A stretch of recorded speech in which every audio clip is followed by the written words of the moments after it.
Hello mga ka-farmers! Welcome back to my channel!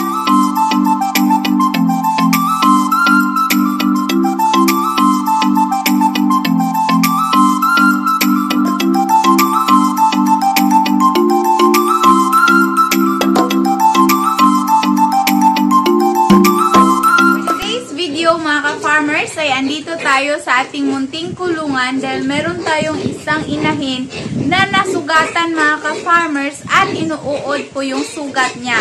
So ngayon mga ka-farmers ay gamutin natin. Pero bago yan, para sa mga ka-farmers natin dyan na hindi pa nakapag-subscribe, mag-subscribe na po kayo at i-click ang notification bell para kayo po ay palaging updated sa ating mga bagong farming videos na i-upload.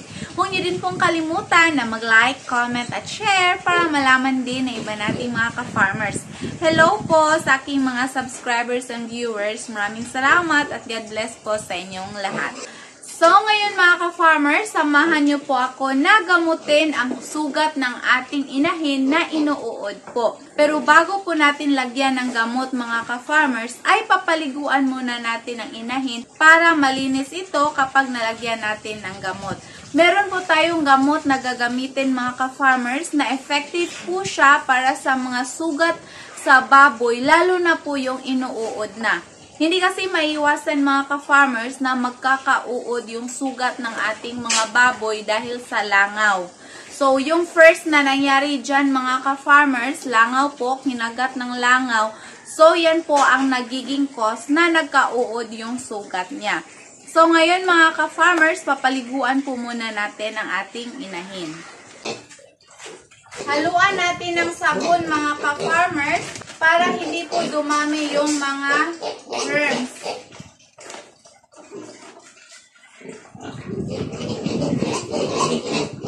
Isang scoop lang po ng sabon mga ka-farmers ang aking inilagay para sa isang balding tubig.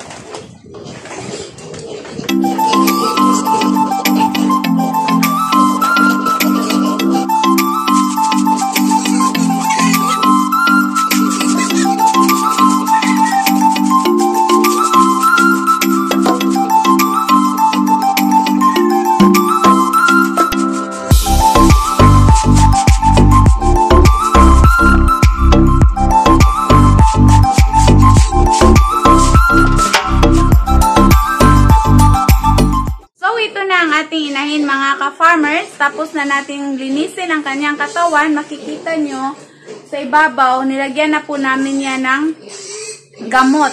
Ang ginagamit naming gamot mga ka-farmers ay ang Combinex. Ito po ang ginamit namin na gamot mga ka-farmers. Mabisa po ito sa mga sugat ng baboy. Kahit na inuuod na po yung sugat ng baboy mga ka-farmers, mamamatay po talaga ang uod mga ka-farmers kapag na-apply natin to sa sugat ng baboy.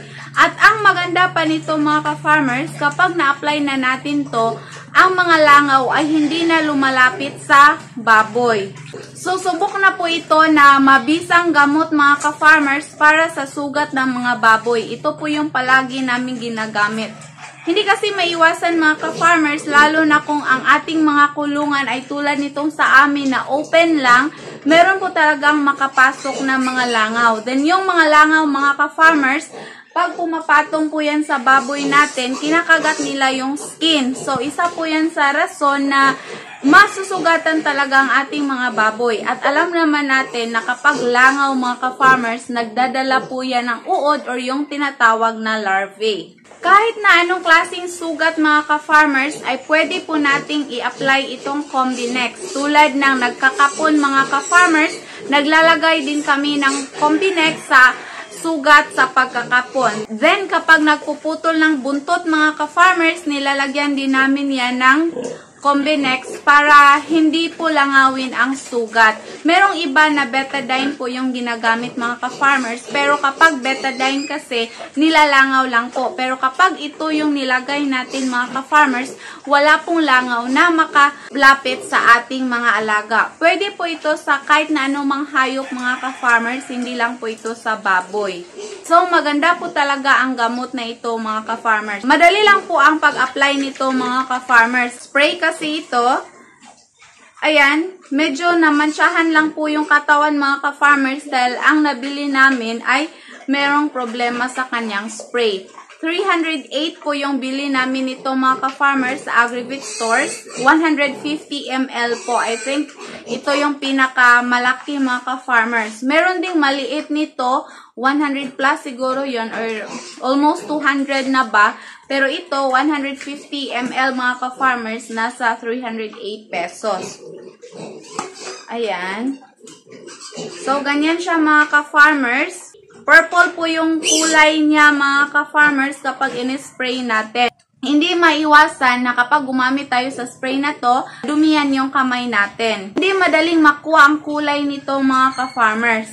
Alam ko mga ka-farmers na hindi lang po ako yung merong problema na ganito sa ating mga baboy na nagkakasugat-sugat at inuuod ang sugat nila mga ka-farmers. O kung meron kayong problem mga ka-farmers, the same sa akin na nagkakasugat-sugat at inuuod ang sugat ng inahin mga ka-farmers or kahit na anong baboy at hayop mga ka-farmers, pwede nyo pong subukan ang Combinex. Mabibili po ito mga ka-farmers sa kahit anong Agrivit Stores malapit sa atin. Itong 150 ml mga ka-farmers ay nasa 308 pesos lang po. Ito na po yung pinakamalaki. Matagal po yung mauubos mga ka-farmers sapagkat spray lang po yan, so hindi kailangan na marami po yung ilalagay natin. Tandaan nyo mga ka-farmers na kapag nakapag-spray tayo nito sa ating mga hayop, hindi po talaga nilalangaw yung kanilang sugat mga ka-farmers.